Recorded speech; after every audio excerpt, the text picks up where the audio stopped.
Hello बच्चों, आज हम लोग क्लास 9th में एक इम्पोर्टेंट क्वेश्चन है जो बार बार देखने को मिलता है और आसान भी है। अगर किसी का भी पावर अगर जीरो है तो इसका वैल्यू कितना होता है। ठीक है, उसमें एक फॉर्मूला भी दिया हुआ, सूत्र भी दिया हुआ है कि हर एक्स का पावर जीरो है उसका वैल्यू एक होगा। जैसे अगर मान लीजिए 99 का पावर जीरो है तो इसका आंसर कितना होगा? एक। चाहे यहाँ कुछ भी रहे, मान लीजिए अगर यहाँ आपका 1000 है, इसका अगर पावर मान लीजिए जीरो है, इसका भी आंसर कितना होगा आपका जी? चाहे मान लीजिए ए का पावर जीरो है, इसका भी आंसर कितना होगा जी? एक होगा। इसे है ना, इसे हाँ, इसे हम लोग कह सकते हैं कि कोई भी वैल्यू रहे जिसका अगर पावर जीरो है तो उसका आंसर हमेशा कितना होता है? एक होता है। लेकिन है एक कारण होता है कि सर है ना, कि सभी का किसी का भी पावर अगर जीरो है तो उसका आंसर एक ही क्यों होता है, इसको भी थोड़ा हम लोग समझ लेते हैं। जैसे मान लीजिए आप लिखते हैं समझने के लिए कि हम लोग 6 बराबर 6 लिखते हैं। ठीक है, इसको क्या करें, इसको तो हम लोग लिख सकते हैं।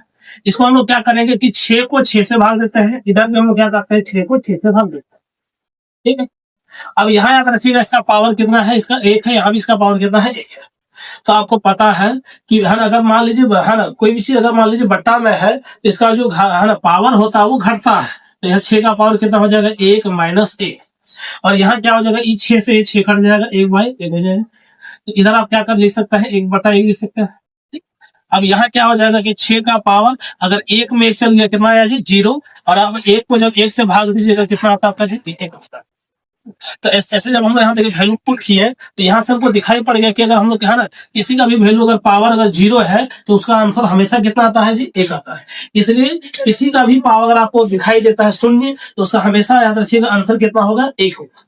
ठीक है, ऐसे ही ज्ञान के लिए आप हमारे वीडियो को लाइक करें, सब्सक्राइब करें एवं फॉलो करें।